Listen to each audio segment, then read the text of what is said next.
جی السلام علیکم ورحمۃ اللہ وبرکاتہ۔ راولپنڈی کا جلسہ ہو گیا، عمران خان کا جلسہ، قاتلانہ حملے کے بعد پہلا جلسہ۔ واکر کے ذریعے وہ چل کر سٹیج پر آئے، ان کی ٹانگ پہ ابھی بھی پلستر، وہ والا تو نہیں پلستر، وہ تو اتار دیا، دوسرے پٹیاں وغیرہ بندھی ہوئی تھیں، تکلیف میں تھے، اور انہوں نے اس کا دو تین مرتبہ اظہار بھی کیا کہ بڑے مشکل سے پہنچا ہوں میں اس ٹانگ کے ساتھ، اور بلٹ پروف شیشے کے پیچھے بیٹھ کر انہوں نے خطاب کیا۔ ہاں، جب حلف لیا تو اس وقت وہ اسی واکر کے سارے کھڑے ہوئے۔ بڑا جلسہ تھا، کوئی شک نہیں۔ پچھلے 7 مہینوں میں عمران خان صاحب کے جتنے بڑے بڑے جلسے ہوئے، یہ بھی ایک بڑا جلسہ تھا اور راولپنڈی کی تاریخ کا ایک اچھا جلسہ تھا، اور عمران خان صاحب نے اس پہ بڑی لمبی تقریر کی، کیونکہ ان قاتلانہ حملے کے بعد پہلا جلسہ تھا، اور وہ لاہور سے اسی لیے آئے تھے، اور یہ آزادی مارچ کا ایک ٹرننگ پوائنٹ تھا۔ پورا پاکستان بلکہ پوری دنیا میں جہاں جہاں عمران خان صاحب کے چاہنے والے ہیں یا پاکستانی سیاست سے دلچسپی رکھنے والے، وہ دیکھ رہے تھے کہ کیا بنے گا اس جلسے میں، اعلان کیا کریں گے۔ انہوں نے لمبی سپیچ کی، لیکن اس کے کچھ جو مین پوائنٹس ہیں وہ میں دوبارہ ریپیٹ کر دیتا ہوں۔ ویسے تو ساروں نے سن لیا ہوگا، سوشل میڈیا پہ بھی آ گیا، ٹی وی چینلز پہ بھی چلا ہے۔ انہوں نے کہا کہ مجھے لیاقت علی خان کی طرح قتل کرنے کی کوشش کی گئی ہے۔ یہ انہوں نے انویسٹیگیشن کہا ہے کہ جو ابھی تک انویسٹیگیشن ہوئی ہے میرے قاتلانہ حملے کی، جو وزیر آباد میں مجھ پہ ہوا، تو لیاقت علی خان کی طرح قتل کرنے کی کوشش کی گئی۔ مطلب کہ ان کا کہنے کا تھا کہ لیاقت علی خان کو جب راولپنڈی کے جلسے میں گولیاں ماری گئیں، تو جو گولیاں مارنے والا تھا اس کو بھی مار دیا گیا موقع پہ ہی۔ تو ان کا کہنا تھا کہ مجھے جب میرے پہ حملہ ہوا اس کے بعد اس کو بھی مارنے کی کوشش کی گئی، اور وہ کہیں اور سے گولی آئی تھی، لیکن اس کے سامنے وہ معظم آ گیا جو ہمارا کارکن ہے، جو شہید ہوا یا جو قتل ہو گیا۔ تو ان کا کہنے کا مقصد تھا عمران خان صاحب کے کہ جیسے لیاقت علی خان کو قتل کر کے تو ان کے قاتل کو بھی مار دیا گیا تھا، اسی طرح یہاں بھی میرے قاتل کو بھی یعنی مجھ پہ قاتلانہ حملہ کرنے والے کو بھی مارنے کی کوشش کی گئی، لیکن وہ بچ گیا اور پکڑا گیا۔ پھر انہوں نے بتایا کہ ملک 7 مہینے میں وہ معاشی صورتحال انہوں نے بتائی، اپنی معاشی جو 3 سال 7 مہینے اور 25 دنوں میں جو اپنی معاشی کارکردگی، اور اس 7 مہینے میں اس شہباز حکومت کی کارکردگی بتا کر انہوں نے کہا کہ ملک دیوالیہ ہو چکا ہے۔ اور پھر انہوں نے وہی کہا، اپنی پرانی جو بات ریپیٹ کرتے ہیں اور مسلسل ریپیٹ کر رہے ہیں کہ پچھلے 7 مہینوں میں ہم پر ظلم و ستم کے پہاڑ توڑ دیے گئے، اور انسانی حقوق کی بہت خلاف ورزیاں کی گئیں۔ 2-3 واقعات سنائے انہوں نے کہ کس طرح پچھلے لانگ مارچ کے دوران پولیس گھروں میں داخل ہوئی اور پکڑ کے لے گئی اور تشدد کیا عورتوں پر، بچوں پر، بوڑھوں پر، اور جہاں انہوں نے دکھ کا اظہار بھی کیا کہ یہ سب کچھ ہوتا رہا پچھلے 7 مہینے میں، عدلیہ سمیت سارے ادارے خاموش رہے۔ اور پھر انہوں نے شہباز گل کا ذکر کیا، اعظم سواتی کا ذکر کیا کہ جس طرح ان پر تشدد ہوا اور جس طرح ان کے ساتھ غیر انسانی سلوک ہوا۔ پھر 25 مئی کے جو ان کے لانگ مارچ والے اس کے جو ظلم و ستم تھے وہ انہوں نے پھر دوبارہ ریپیٹ کیے، اور اپنے خلاف جو 25 پرچے ان کے ہوئے ہیں ان پہ بھی انہوں نے بات کی، اور پھر صحافت پہ بات کی کہ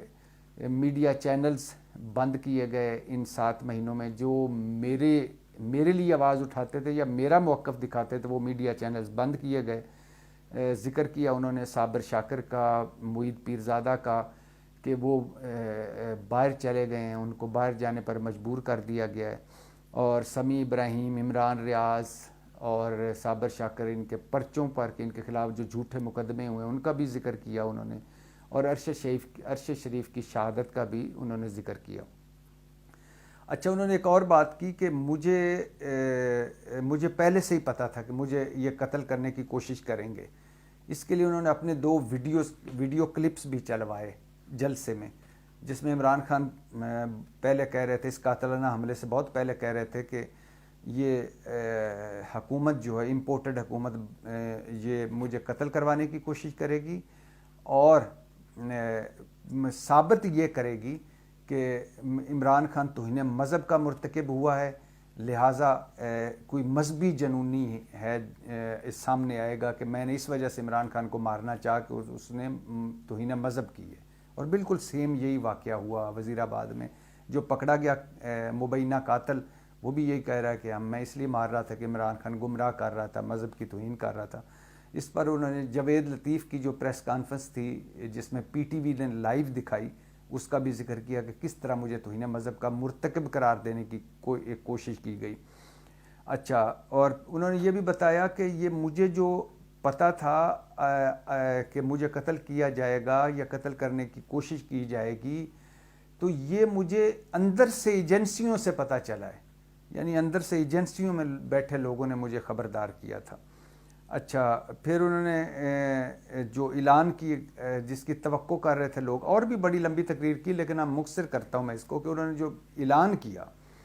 لوگ توقع کر رہے تھے کہ وہ دھرنا دیں گے یا اسلام آباد آئیں گے یا سڑکیں بند کریں گے یا جلسہ کر کے چلے جائیں گے، تو انہوں نے کہا بالآخر اس پہ آئے اور انہوں نے کہا کہ میں اسلام آباد نہیں جاؤں گا، کیونکہ میں اگر وہاں جاؤں بہت سارا یہ کراؤڈ سارا لے کے جاؤں تو جتنی بھی پولیس ہو آمنا سامنا ہوگا اور توڑ پھوڑ ہوگا، لڑائی ہوگی، مار کٹائی ہوگی، اور جس سے میرے ملک کا نقصان ہوگا، اور میں انتشار نہیں پھیلانا چاہتا۔ میں نے ہمیشہ آئین اور قانون کے اندر رہ کر جدوجہد کی ہے، اور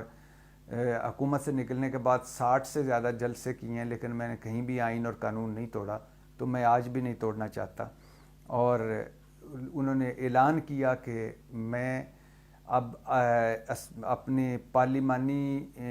پارٹیوں سے، دونوں صوبوں کی حکومتوں سے مشاورت کروں گا، اور مشاورت کے بعد ہم اسمبلیوں سے مستعفی ہو جائیں گے۔ یعنی عمران خان کا یہ بہت بڑا جو آج اعلان سامنے آیا کہ ہم اپنی پارٹی میں مشاورت کریں گے، ہم اپنے صوبے کے دونوں یعنی خیبر پختونخوا اور پنجاب کے چیف منسٹر کے ساتھ مشاورت کریں گے، اور پھر ہم ان اسمبلیوں سے مستعفی ہو جائیں گے۔ کیوں مستعفی ہوں گے؟ انہوں نے کہا کہ یہ اس کرپٹ نظام کا میں حصہ نہیں رہنا چاہتا، بہت ہو گیا، اب میں اس کا مزید حصہ نہیں رہنا چاہتا۔ آپ کو یاد ہوگا کہ جب وہ قومی اسمبلی سے نکلے تھے تو انہوں نے یہی کہا تھا کہ امپورٹڈ حکومت ہے، سازش کے تحت مسلط کی گئی ہے، اور چوروں، ڈاکوؤں، لٹیروں کی حکومت ہے، لہٰذا ان اسمبلی میں رہ کر، قومی اسمبلی میں رہ کر مطلب یہ ہے کہ میں اس کو حکومت کو کی مان جاؤں گا، کہ یعنی اس کا مطلب ہوگا کہ میں نے حکومت مان لی ہے کہ یہ حکومت صحیح ہے، تو میں قومی اسمبلی سے نکل رہا ہوں، یہ کہہ کر وہ قومی اسمبلی سے نکل آئے تھے۔ اور اس سے پہلے آپ کو یہ بھی یاد ہوگا کہ عمران خان نے اپنی پارلیمانی کمیٹی کی میٹنگ میں کہا تھا اگر کوئی بھی قومی اسمبلی سے مستعفی نہیں ہوگا تو میں اکیلا ہوں گا جو ہونا چاہوں گا، کیونکہ میں ان لوگوں کے حکومت نہیں مانتا، امپورٹڈ حکومت جو سازش کے تحت جس نے میری حکومت کو نکالا ہے۔ اچھا، عمران خان صاحب نے انڈاؤٹیبلی اگر ایک اینگل رکھیں تو لوگ جیسے بلاول بھٹو صاحب نے خیر سے کہا کہ حیرانگی ہوتی ہے، بلاول بھٹو صاحب نے کہا کہ فلاپ شو تھا راولپنڈی کا، فوری رد عمل ان کا آیا، فلاپ شو تھا راولپنڈی کا، اور ڈرامہ کیا عمران خان کا، عمران خان نے ڈرامہ کیا ہے یہ کہہ کر کے ہم اسلام آباد نہیں آئیں گے، واپس چلے جائیں گے۔ اب ایک تو بڑی مصیبت یہ ہے کہ اگر عمران خان صدر الوی کو کہتے ہیں کہ آپ آرمی چیف کی تقرری کی سمری پر دستخط کر دیں تو وہ بھی لوگوں کو ہضم نہیں ہوتا۔ دیکھیں جی، ان کے پاس تو تھا ہی کچھ نہیں، آپشن ہی کوئی نہیں تھا، اس وجہ سے انہوں نے سمری پہ دستخط کرنے تھے۔ اور اگر وہ یعنی 21 دن وہ یہ طے ہو جاتا، عمران خان صدر الوی کہتے کہ آپ 21 دن سمری اپنے پاس رکھیں، تو پھر انہی لوگوں نے کہنا تھا دیکھیں جی یہ اس ملک میں انتشار پیدا کرنا چاہتے ہیں، اداروں کو متنازع بنانا چاہتے ہیں، کسی حال میں خوش نہیں۔ 25 مئی کو لانگ مارچ کو وہ واپس چلے گئے یہ کہہ کے کہ مجھے لگ رہا ہے کہ اس انتشار پھیلے گا، قتل و غارت ہو سکتی، اس لیے میں لانگ مارچ ختم کرتا ہوں۔ تو اس وقت بھی کہا گیا دیکھیں جی لوگ ہی نہیں نکلے تھے، بزدل لوگ نہیں نکلے، تھوڑے سے لوگ تھے، تو عمران خان واپس چلا گیا۔ اور اگر رک جاتا تو پھر بھی کہنا تھا دیکھیں جی یہ تو شہر کو آگ لگا رہے ہیں اور آئین اور قانون کی خلاف ورزی کر رہے ہیں۔ اچھا تو اسی طرح آج بھی تھا، اگر وہ کہتے چلیں اسلام آباد، تو سارے ٹی وی چینلز میں شروع ہو جانا تھا، دیکھیں جی یہ تو آئین کی بھی خلاف ورزی ہوگی، قانون کی بھی خلاف ورزی ہوگی، یہ تو انسانی حقوق بھی پامال ہو رہے. اور اگر انہوں نے کہا کہ میں نہیں توڑ پھوڑ کرنا چاہتا، میں نہیں بیٹھنا چاہتا، میں نہیں دھرنا دینا چاہتا، میں نہیں شہر بند کرنا چاہتا، میں ملک کا نقصان نہیں کرنا چاہتا، تو اس میں بھی کہا جا رہا ہے کہ دیکھیں جی فلاپ شو تھا، ڈرامہ کر کے نکل گیا، فیس سیونگ لے کے نکل گیا. اور باقی بلاول بھٹو صاحب جو آج پنڈی کا فلاپ شو کہہ رہے تھے، یہ بلاول بھٹو صاحب کو شاید اپنا وہ کانپے ٹانگ والا لانگ مارچ نہیں یاد رہا، جس میں 2,500-3,000 بندے لے کر وہ ڈی گراؤنڈ پہ پہنچے اور گھنٹے 2 گھنٹے بعد فارغ ہو گئے تھے. اور بلاول بھٹو صاحب کو اپنا وہ سندھ والا بھی لانگ مارچ یاد نہیں رہا، جس میں عبدالعزیز میمن مرحوم ہمارے صحافی نے خبر دی تھی کہ 2,500 روپے لوگوں 2,500 روپے پر لوگ دہاڑی دار لائے ہیں جلسے کے لیے. اور وہ بھی بلاول بھٹو زرداری صاحب کا جو لانگ مارچ تھا، یعنی سندھ سے شروع ہوا، سندھ میں ختم ہوا، مطلب ایسے ہی کہ گھر کے بیڈ روم سے شروع ہوا اور گھر کے دروازے تک مک گیا. اور اس میں بھی گنتی چنتی کے لوگ، چند لوگ یا چند سو یا چند ہزار لوگ تھے، کہیں چند سو تھے وہ اس کے دوران اور کہیں چند ہزار تھے. اور ویسے ایک بات ہے کہ ان کو مولانا صاحب کے پاس تو پھر بھی اسٹرینتھ ہے، مدرسے کے طالب علم ہیں، ان کے فالورز ہیں. یہ شہباز شریف اور بلاول بھٹو مل کر اتنا جلسہ بڑا پنڈی میں کر کے دکھائیں نا، تو مان جاؤں میں ان کو. باتیں کرنا ویسے آسان ہوتی ہیں. اچھا تو جلسہ اچھا تھا، خطاب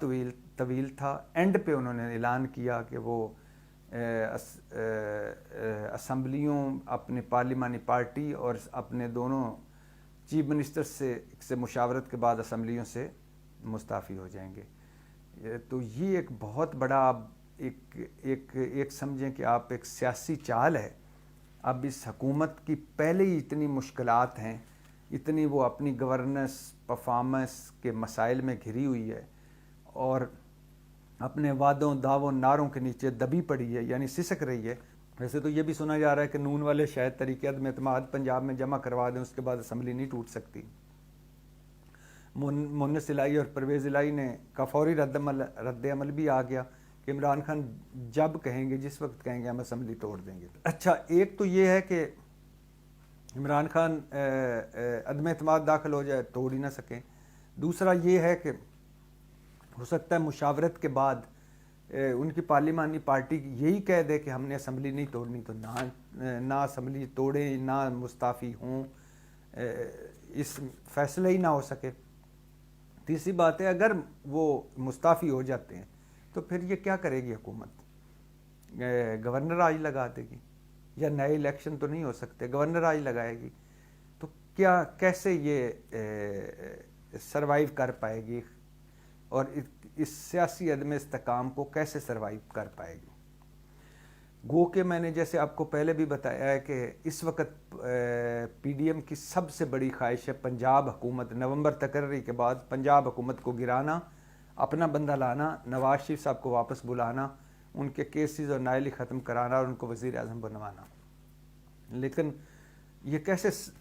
اگر عمران خان اسمبلیاں توڑ دیتے ہیں تو پھر تو مسئلہ ہی سارا ختم ہو گیا، اور اگر وہ اسمبلیوں سے مستعفی ہو جاتے ہیں تو پھر وہ یہ کیا کریں گے، اور اگر وہ گورنر آج لگ جاتا ہے تو پھر کیا کریں گے؟ یہ بڑا ایک ifs اینڈ بٹس والا ہے کہ یہ ہو جائے تو یہ ہو جائے تو یہ. لیکن عمران خان نے بات پتے کی. اب سننے والی بات یہ ہے کہ عمران خان صاحب بقول پی ڈی ایم یعنی مولانا زرداری صاحب اور ہاؤس آف شریف کے کہ عمران خان تو نکما تھا، نائل تھا، بیڈ گورننس تھی، بیڈ پرفارمنس تھی. یہ جو آئے ہیں یہ تجربہ کار، اہل اور لائق لوگ، اور زرداری صاحب اور مولانا صاحب کا تجربہ، شہباز سپیڈ، نواز شریف صاحب کی ٹیم، تو یہ جو آئے ہیں ایک کمبینیشن آیا تھا جنہوں نے کہا تھا ہمارے پاس ہر مسائل کے حل ہیں. ان کی کارکردگی اتنی بدترین نکلی کہ کیا اس کو کہتے ہیں کہ عمران خان کی حکومت اب ہمیں مسیح لگنے لگ گئی ہے. ان کی کارکردگی 6-7 مہینے کی اتنی بدترین کہ خدا کی پناہ. یعنی آپ سوچئے کہ جس طرح ملک اس وقت معاشی بحران کی زد میں ہے اور معاشی دیوالیے کے دروازے پر ہے، کیا عمران خان کی حکومت میں اس طرح تھا؟ سوچیے کہ کیا عمران خان کی حکومت میں ڈالر اتنا مہنگا تھا؟ اس وقت تو 250 کے قریب تھا میرے خیال ہے، اور اب تو 350 کے قریب ٹچ کر رہا ہے حوالہ ہنڈی میں۔ اچھا، کیا عمران خان کے دور میں مہنگائی اتنی تھی، بے روزگاری اتنی تھی، غربت اتنی تھی، قرضے اتنے زیادہ ہو گئے تھے، گردشی قرضہ 2,500 ارب ہو گیا؟ کیا عمران خان کے دور میں ایسا تھا؟ پھر کیا عمران خان کے دور میں ہمارے زر مبادلہ کے ذخائر صرف 4-4.5 ہفتے کے رہ گئے تھے؟ کیا عمران خان کے دور میں ایسا تھا کہ ہمیں دوست ممالک کوئی جھنڈی کروا دیں؟ کیا عمران خان کے دور میں ایسا ہے کہ IMF کا جائزہ مشن ہی نہ آئے اور اگلی قسط ہی نہ ملے؟ تو بدترین پرفارمنس، اس طرح آپ لمبی فہرست گنتے جائیں تو بدترین پرفارمنس رہی ہے ان 7 مہینوں میں PDM حکومت کی، شہباز حکومت کی۔ اچھا، بہت پچھلے 7 مہینے سے سنتے آ رہے ہیں اور آج بھی سنا کہ دیکھیں عمران خان ناکام ہو گیا، وہ اس سے تو کوئی کامیابی نہیں ملی، دیکھیں وہ تو بڑے بڑے دعوے کر کے آیا تھا، ایک جلسہ کر کے گھر چلا گیا، اور اس کی وہ دلیل یہ دیتے ہیں کہ پچھلے سال سے اس سال نومبر تک، یعنی 1 سال میں، پچھلے سال نومبر سے اس سال نومبر تک عمران خان صاحب تو ہر محاذ پہ ناکام ہوئے۔ مثال کے طور پہ وہ DGI اپنا لگانا چاہتے تھے، یعنی جن فیض حمید کو ہی رکھنا چاہتے تھے، لیکن رکھ نہ پائے اور انہیں نوید انجم صاحب کو لگانا پڑ گیا۔ اچھا، پھر وہ دوسری ناکامی ان کی یہ کہ وہ اپنے خلاف طریقے عدم اعتماد نہیں رکوا سکے، اپنی حکومت نہیں بچا سکے۔ تیسری کہ وہ چیف الیکشن کمشنر کو نہیں ہٹوا سکے۔ چوتھا، اپنی مرضی کے وقت پر ابھی تک وہ الیکشن نہیں کروا سکے۔ پانچواں، اپنی مرضی کا آرمی چیف نہیں لگوا سکے۔ چلو مان لیتے ہیں یہ ساری صحیح باتیں ہوں گی اور یہ ساری ہی کیا اس کو کہتے ہیں کہ عمران خان کی ناکامیاں، لیکن عمران خان کی کچھ کامیابیاں بھی ہیں، کیونکہ ہمارے ہاں اپنی مرضی کا سچ بولا جاتا ہے، ہر ایک بندے کے پاس اپنا اپنا سچ ہے، اور جن کے پاس سچ مکمل ہے وہ بھی آدھا سچ بولتے ہیں۔ تو عمران خان کی کامیابی کیا ہے؟ جب وہ اقتدار میں تھے تو غیر مقبولیت کی انتہا پر تھے، اس وقت وہ مقبولیت کی انتہا پر ہے، غیر مقبولیت کی انتہا سے مقبولیت کی انتہا تک، ایک کامیابی۔ دوسرا، اسٹیبلشمنٹ، کہا جاتا تھا کہ عمران خان اسٹیبلشمنٹ کے بنا کچھ بھی نہیں ہے، آج دیکھ لیں اسٹیبلشمنٹ کے بغیر وہ پورے ملک میں سب کچھ ہے، نواز شریف، مریم، زرداری صاحب، مولانا صاحب، سارے irrelevant ہوتے جا رہے ہیں، سارے عمران خان بولتا ہے تو سارے اس پہ رد عمل دینے آ جاتے ہیں، یعنی اس وقت پورا ایک طرف پورا پاکستان، ایک طرف اکیلا عمران خان۔ اچھا، پھر یہ ان کے تھا کہ اسٹیبلشمنٹ پیچھے نہ ہو تو عمران خان ایک سیٹ بھی نہ جیت پائے۔ عمران خان نے 7 سیٹیں جیت چکے ہیں الیکشن میں، ضمنی انتخابات میں، بغیر اسٹیبلشمنٹ کے۔ پھر تک اسٹیبلشمنٹ کی اگر بیساکھیاں نہ ہوں تو عمران خان کی ٹوٹل کوئی یعنی مرکز میں حکومت یا کسی جگہ حکومت ہی نہ بن پائے۔ عمران خان نے ان 7 مہینوں میں اسٹیبلشمنٹ کے بغیر مسلم لیگ نون کو ان کے گڑھ اور گھر لاہور میں ہرایا اور پنجاب چھین کر حکومت بنائی۔ اچھا، پھر ہے کہ عمران خان کی پارٹی جو برگر پارٹی ہے اور ہے ممی ڈیڈی پارٹی ہے، یہ نہ ایک دن بھی احتجاج کر سکتی ہے، نہ ماریں کھا سکتی ہے، نہ جیل میں حوالاتیں بھگت سکتی ہے۔ ان پچھلے 7 مہینوں میں تحریک انصاف نے ماریں بھی کھائیں، جیلوں میں بھی گئے، حوالاتوں میں بھی گئے، سڑکوں پر بھی رولے، جلسے بھی کیے، پرچے اور مقدمے بھی بھگتے، تو لہٰذا عمران خان نے یہ بھی ایک کامیابی ہے، یعنی مقبولیت کی انتہا، کامیابی، اسٹیبلشمنٹ کے بنا الیکشن لڑنا اور جیت جانا، کامیابی، اسٹیبلشمنٹ کے بنا پنجاب حکومت واپس لینا ہے، کامیابی، پھر پارٹی برگر فیملی یا ممی ڈیڈی پارٹی نہیں ہے، اب پولیٹیکل پارٹی ہے، یہ کامیابی، اور پھر سب سے بڑی کامیابی یہ ہے کہ ایک طرف پورا پاکستان، ایک طرف عمران خان، مطلب پوری کی پوری سیاست عمران خان کے گرد گھوم رہی ہے۔ تو یہ کامیابیاں بھی ہیں۔ تو لیکن بہرحال اب یہ ایک بہت اچھا جلسہ، ایک بہت مومنٹم اور ایک چارج ماحول میں عمران خان نے ایک طویل تقریر کر کے گھر تو چلے گئے ہیں۔ اب دیکھنا یہ ہے کہ پارٹی مشاورت میں کیا فیصلہ ہوتا ہے، کیا وہ دونوں صوبوں کی حکومت توڑ دیتے ہیں، کیونکہ اس وقت تو بلوچستان میں بھی عمران خان پاور شیئرنگ میں ہے اور حکومت کے اتحادی ہیں، اور سوائے ایک وہ یار محمد عرین صاحب کے، اس کے علاوہ کہ خیبر پختونخوا میں عمران خان کی حکومت ہے، اس کے علاوہ پنجاب میں عمران خان کی حکومت ہے، اس کے علاوہ آزاد کشمیر میں عمران خان کی حکومت ہے، اور اس کے علاوہ مقبول ترین سیاستدان ہیں وہ اس وقت، پوری سیاست ان کے ارد گرد گھوم رہی ہے، اور جو کچھ بھی ہو رہا ہے وہ عمل کچھ کرتے ہیں، اس کا رد عمل ہوتا ہے، باقی سارے کے سارے۔ تو اب یہ آگے جا کے تھوڑا سا وقت بتائے گا کہ آگے حالات کیسے آنے والے ہیں، پاکستان تحریک انصاف کیا فیصلہ کرتی ہے، لیکن ایک بات میں بتاتا چلوں، وہ یہ ہے کہ حالات بہت خراب ہیں، معاشی طور پر بھی اور سیاسی عدم استحکام کے حوالے سے بھی ہے۔ جب تک اس ملک میں سیاسی استحکام نہیں آئے گا، معاشی استحکام نہیں آئے گا، تو مشکل وقت ہے، بڑا نفرت تقسیم کا وقت ہے، اور ایک یعنی غیر سیاسی ہوتی فوج اور آپس میں باہم دست و گریباں، یعنی ایک دوسرے کا گریبان پھاڑتے سیاستدان، اور رلتی عوام اور مذاق اور تماشا بنا پاکستان۔ تو اب دیکھتے ہیں آگے کیا ہوتا ہے۔ پاکستان زندہ باد۔